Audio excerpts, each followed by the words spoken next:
Lentera iman menerangi hati dengan cahaya iman mempersembahkan. Bismillahirrahmanirrahim. Assalamualaikum warahmatullahi wabarakatuh. Ashhadu an la ilaha illallah wahdahu la syarikalah wa ashhadu anna Muhammadan abduhu wa rasuluh amma ba'du. Hadirin pemirsa yang berbahagia, pertama-tama marilah kita memanjatkan rasa syukur kehadirat Allah Subhanahu wa Ta'ala atas segala rahmat dan karunia-Nya kepada kita sekalian. Kita masih tetap diberikan kesehatan baik secara jasmani maupun rohani. Mudah-mudahan dengan kesehatan yang dianugerahkan oleh Allah Ta'ala kepada kita sekalian, kita bisa mensyukurinya dengan memperbanyak beribadah dan berzikir kepada Allah Subhanahu wa Ta'ala. Amin ya rabbal alamin. Hadirin pemirsa yang berbahagia, pada kesempatan ini saya akan membawakan materi tentang hakikat daripada sholat. Allah Subhanahu wa Ta'ala berfirman di dalam surah Al-Ankabut ayat ke-46, A'udzu billahi minasyaitonir rajim. Utslu ma ukhya minal kitab wa aqimis shalah inna sholata tanha 'anil fahsya'i wal munkar wa la dzikrullahi akbar wallahu ya'lamu ma tasna'un. Artinya, bacalah apa yang telah diwahyukan dari kitab Al-Qur'an ini dan dirikanlah sholat, karena sesungguhnya sholat mencegah dari kekejian dan kemunkaran. Dan mengingat Allah di dalam sholat adalah kebaikan yang paling besar, dan Allah Maha mengetahui terhadap apa yang kamu kerjakan. Bapak Ibu hadirin yang berbahagia, di sini jelas sekali disebutkan oleh Allah Ta'ala bahwa sholat merupakan cara untuk kita menjauhkan diri dari perbuatan keji dan munkar. Jadi disinilah hakikat sholat yang sebenarnya. Apabila sholat kita baik, maka imunitas kita terhadap perbuatan keji dan munkar menjadi semakin kuat. Hadirin yang dimuliakan Allah Subhanahu wa Ta'ala, perbuatan keji dan munkar adalah perbuatan yang akan merusak kerohanian manusia. Dan kekejian dan kemunkaran itu merupakan racun yang akan mematikan kerohanian kita. Nah, oleh karena itu, Allah Subhanahu wa Ta'ala menawarkan sebuah obat agar kita bisa terhindar dari kekejian dan kemunkaran, yaitu sholat. Kenapa disebutkan bahwa dengan jalan sholat kita akan tercegah dari perbuatan keji dan munkar? Ayat selanjutnya kemudian menyebutkan bahwa wala dzikrullahi akbar, dan mengingat Allah di dalam sholat adalah merupakan kebaikan yang sangat besar. Artinya bahwa ketika kita sedang sholat, kita betul-betul sedang mengingat Allah Subhanahu wa Ta'ala. Mengingat apanya? Mengingat karunia-Nya, mengingat keagungan Allah Subhanahu wa Ta'ala. Dan yang harus diingat, bahwa dengan jalan sholat ini, kita akan bisa merenungkan bahwa Allah Subhanahu wa Ta'ala senantiasa melihat kita. Sekalipun kita sedang sendiri, sekalipun kita sedang jauh dari siapapun, tetapi Allah Subhanahu wa Ta'ala Maha melihat kepada kita. Sehingga dengan cara seperti ini, manakala kita akan berbuat keburukan, manakala kita akan terjerumus ke dalam kekejian, kita akan senantiasa mengingat bahwa Allah Subhanahu wa Ta'ala Maha melihat kepada kita. Saya kira di sini hakikatnya. Kenapa sholat dikatakan sebagai mencegah dari perbuatan keji dan munkar? Sholat disebutkan berkhasiat mencegah diri kita dari perbuatan keji dan munkar adalah solat yang di dalamnya dibarengi dengan kekhusyuan. Jadi khusyuk menjadi syarat mutlak untuk kita bisa solat dengan baik. Satu hadis Rasulullah SAW menyebutkan agar kita bisa solat dengan khusyuk, maka buatlah sebuah persepsi bahwa seolah-olah kita sedang melihat Allah Subhanahu wa Ta'ala. Dan yang kedua, kalau itu tidak bisa kita lakukan, maka buatlah seolah-olah bahwa Allah Ta'ala yang melihat kepada kita. Sebagai contoh kecil saja, ketika kita akan menghadap kepada pejabat secara dunia, maka kita akan begitu rupa memperhatikan ketawaduan kita. Kita akan memperhatikan tata krama dan kesopanan kita. Mulai dari pakaian mungkin, mulai dari sikap, mulai dari kesopanan kita. Kita akan memperhatikan itu. Nah, apalagi kita menghadap Allah Subhanahu wa Ta'ala, merupakan raja di raja dari alam semesta ini. Tentu perlakuan kita, sikap kita harus lebih daripada ketika kita menghadap raja di dunia atau pejabat di dunia. Saya kira disinilah rahasia agar kita bisa sholat dengan khusyuk. Buatlah seolah-olah kita melihat Allah Ta'ala atau Allah Ta'ala yang sedang melihat kita. Mudah-mudahan dengan cara seperti ini kekhusyuan di dalam sholat akan kita peroleh, yang kemudian akan berakibat bahwa sholat kita akan mencegah diri kita dari kekejian dan kemunkaran. Jangan sampai ada istilah STMJ, sholat terus tapi maksiat jalan. Artinya sholatnya tidak memiliki efek apa-apa bagi kehidupan kita. Janganlah membuat diri kita seperti yang disebutkan ini. Tentu hidup kita akan menjadi sia-sia belaka. Setiap kita memiliki nur Allah Subhanahu wa Ta'ala. Dan nur Allah Ta'ala akan senantiasa berkembang dan ada pada diri kita, manakala kita senantiasa memohon doa kepada Allah Ta'ala agar kita terpelihara. Dan melalui sholat adalah upaya untuk menjaga nur Allah Subhanahu wa Ta'ala. Nur Allah Subhanahu wa Ta'ala itulah yang akan menjaga diri kita dari perbuatan-perbuatan keji dan munkar. Oleh karena itu, maka sholat selalu berulang-ulang. Sholat dilaksanakan setiap hari 5 kali sehari.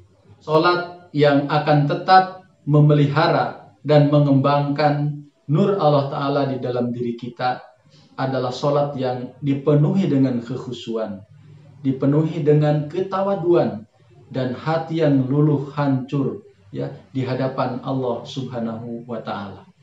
Oleh karena itu, ada satu posisi di dalam sholat yang oleh Allah Subhanahu wa Ta'ala dideskripsikan sebagai waktu yang paling dekat ya antara hamba dengan Allah Subhanahu wa Ta'ala, yakni sujud. Karena pada waktu sujud, kepala yang kita senantiasa berada di paling atas dari badan kita, ketika sholat kita taruh di bawah, paling bawah sekali. Nah, di saat seperti itu, di saat jasmani berbuat seperti itu, maka rohani juga harus mengikuti. Bahwa ketika kita sujud, serendah-rendahnya kita letakkan diri kita di hadapan Allah Subhanahu wa Ta'ala. Dan dengan mengingat karunia-Nya, mengingat segala keagungan dan kebesaran Allah Subhanahu wa Ta'ala, Subhana Rabbiyal A'la, Subhana Rabbiyal A'la, Subhana Rabbiyal A'la. Pada posisi itu kita mengakui bahwa diri kita ada pada paling rendah dan hanya Allah Subhanahu wa Ta'ala saja yang paling tinggi. Maka apabila kondisi itu sudah bisa kita ciptakan, itulah saat yang paling dekat antara kita dengan Allah Subhanahu wa Ta'ala. Ibadah sholat merupakan ibadah yang sangat luar biasa, yang menuntun kita untuk bisa memperoleh kebaikan yang hakiki dan memperoleh kesucian diri. Tuntunan-tuntunan yang bisa kita raih dari pelaksanaan ibadah sholat antara lain adalah yang pertama, tazkiyatun nafs, yakni pensucian diri. Ketika kita sedang sholat, kita meninggalkan kegiatan-kegiatan duniawi. kita tegak berdiri di hadapan Allah Subhanahu wa taala dan melupakan urusan-urusan duniawi. Di saat itulah sesungguhnya kita diminta oleh Allah Subhanahu wa taala untuk membersihkan diri. Salat mengajarkan kita untuk membersihkan diri karena sebagai persyaratan daripada salat saja kita harus memenuhi kebersihan badan kita harus memenuhi kebersihan pakaian kita, dan kita harus memenuhi kebersihan tempat salat kita. Yang tentu saja secara rohani pun akan berpengaruh. Artinya secara rohani pun kita harus membersihkan diri kita dari hal-hal yang tidak baik. Hikmah yang kedua dari salat adalah salat mengajarkan kepada kita untuk senantiasa taat dan patuh kepada Allah Subhanahu wa taala. Oleh karena itu, ketika kita sedang salat, kita tidak diperbolehkan melakukan gerakan-gerakan di luar salat. Dan apabila kita melakukannya tanpa ada alasan yang dibenarkan, maka salat kita menjadi batal. Misalnya saja salat sambil makan, atau salat sambil melakukan perbuatan pekerjaan yang lain, maka salat kita menjadi batal.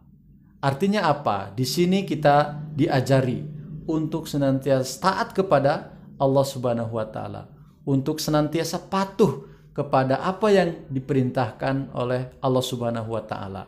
Dan kepatuhan itu mensyaratkan kita untuk meninggalkan seluruh pekerjaan lain. Yang ketiga, salat mengajarkan kepada kita tentang ketawakalan. Artinya penyerahan diri kepada Allah Subhanahu wa taala.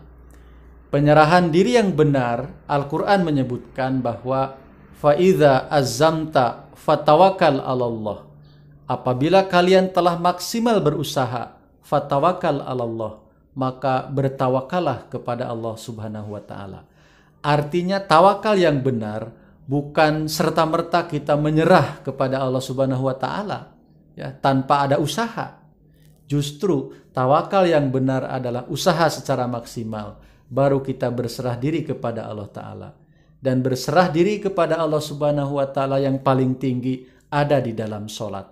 Yang keempat, salat mengajarkan kepada kita tentang kesabaran, menerima segala apapun yang menjadi kehendak Allah Subhanahu wa taala. Kesabaran inilah yang akan menyampaikan kita kepada derajat ketakwaan dan paling dekat dengan Allah Subhanahu wa taala. Sebagaimana banyak sekali disebutkan di dalam ayat Al-Qur'an, innallaha ma'as sabirin. Sesungguhnya Allah beserta dengan orang-orang yang sabar. Kenapa dikatakan bahwa salat mengajarkan kepada kita tentang kesabaran dan menerima takdir dari Allah Subhanahu wa taala? Karena salat itu pada dasarnya berada di tengah-tengah kesibukan kita. Kalau kita tidak sadar, kalau kita tidak sabar bahwa ini ada kewajiban dari Allah Subhanahu wa taala, maka dengan sedikit gangguan saja kita akan meninggalkan salat. Misalnya karena kesibukan kita, karena pekerjaan yang lagi nanggung, atau karena hal-hal lain, karena anak-anak, karena harta, dan lain sebagainya, salat kita akan dengan mudah terganggu. Ketaatan dan kesabaran yang diajarkan oleh salat adalah karena salat kita senantiasa berada di tengah-tengah kesibukan kita. Ada sebuah syair yang sangat simple tetapi sangat kena menurut saya. Syair ini dalam bahasa Jawa ya. Salatullah salamullah ala toha rasulillah. Salatullah salamullah ala yasin habibillah. Repote dadi petani, salate kadang lali, nopo malih wayahe tandur, salate diundur-undur. Repote dadi pedagang, salate kadang-kadang, nopo malih dagangane laris, durung salat ngakune uwis. Nah, saya kira syair ini sekalipun pendek tetapi kena bahwa salat itu senantiasa ada dalam kesibukan kita. Manakala jiwa ketaatan kita dan jiwa kesabaran kita tidak ada, dengan sedikit saja karena urusan pertanian misalnya, salatnya diundur-undur. Dengan urusan perdagangan misalnya, belum salat juga mengakunya sudah salat karena dagangannya sedang laris. Repote dadi pejabat, salate telat-telat, nopo malih wayahe rapat, salate di loncat-loncat. Jadi kesibukan itu bisa kena kepada siapa saja, petani, pedagang, dan pejabat. Artinya apa? Bapak Ibu hadirin yang berbahagia, salat itu memang mengajarkan ketaatan dan juga kesabaran kepada kita semua. Poin yang kelima, salat adalah mengajarkan kita untuk menjadi orang yang senantiasa amanah, menjadi orang yang senantiasa menebarkan keselamatan, baik untuk diri sendiri maupun juga untuk orang lain. Oleh karena itu, coba kita perhatikan bahwa salat diakhiri dengan mengucapkan salam sambil menengok ke kanan dan ke kiri. Assalamualaikum warahmatullah. Artinya adalah keselamatan untukmu dan semoga rahmat Allah juga untukmu.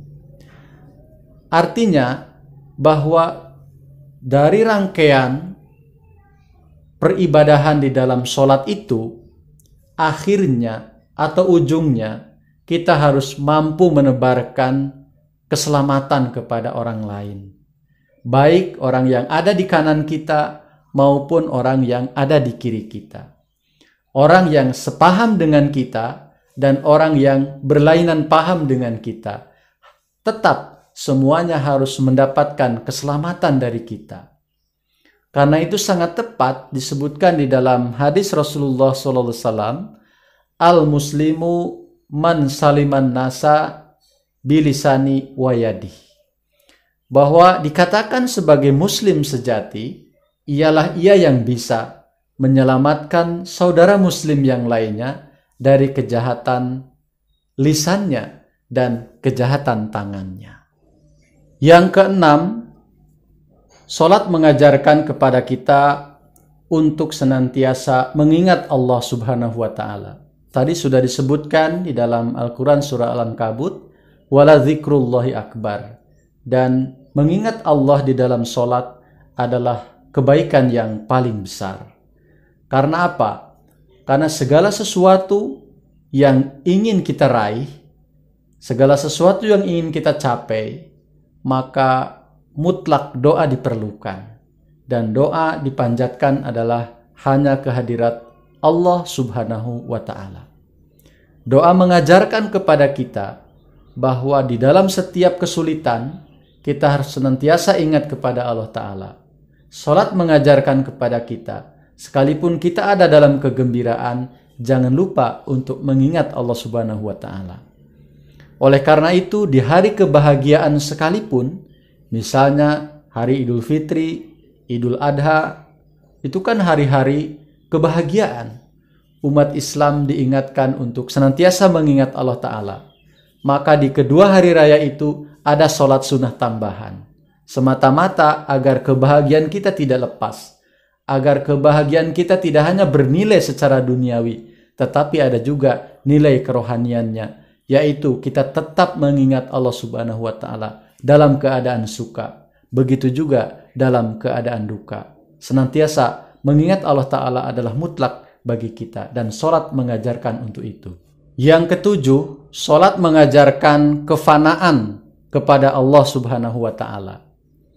Bahwa dengan sholat kita diajarkan agar kita beriman kepada Allah Ta'ala jangan setengah-setengah. Kita harus totalitas. Ya, sholat itu mengajarkan demikian karena apa? Karena ketika kita sedang sholat atau kita akan sholat, kita dituntut untuk meninggalkan segala urusan duniawi kita. Kita khusyuk di dalam sholat, menghadap Allah Subhanahu wa Ta'ala. Fana fillah, ya, melebur dengan Allah Subhanahu wa Ta'ala.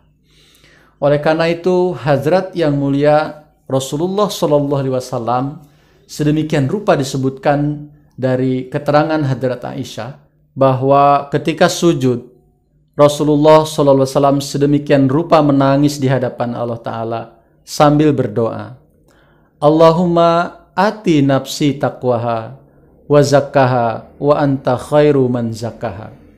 Yakni, wahai Allah, anugerahkanlah kepada jiwaku ketakwaan dan bersihkanlah diriku sebersih-bersihnya, karena engkau adalah sebaik-baik maha pembersih. Dari standar manusia, Rasulullah Shallallahu Alaihi Wasallam lah yang paling bertakwa. Dari ukuran kita sebagai manusia, maka Rasulullah Shallallahu Alaihi Wasallam lah orang yang paling bersih jiwanya. Akan tetapi beliau sedemikian rupa berdoa di hadapan Allah Ta'ala meminta semua itu. Apalagi kita, ya, yang banyak kesalahan, banyak kekhilafan, dan banyak dosa-dosa. Kita tentu harus lebih daripada Rasulullah SAW di dalam berdoa memohon kepada Allah Ta'ala. Rasulullah SAW saja yang sudah dijamin oleh Allah Ta'ala masuk surga. Sedemikian rupa beliau berdoa di hadapan Allah Subhanahu wa Ta'ala.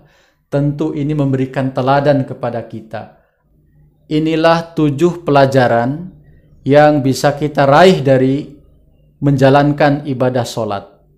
Mudah-mudahan kita semua bisa menjalankan kewajiban sholat dengan baik dan benar, agar kita memperoleh kesucian, baik dari sisi jasmani maupun dari sisi rohani. Dan mudah-mudahan keberkahan-keberkahan sholat kita akan menjaga kita ila yaumil qiyamah. Hazrat Khalifatul Masih yang kelima, beliau bersabda bahwa jagalah sholat-sholat kalian, karena pada akhirnya di akhiratlah sholat yang akan menjaga kita semuanya. Wa akhiru da'wana anilhamdulillahirabbil alamin. Semoga bermanfaat. Wassalamualaikum warahmatullahi wabarakatuh.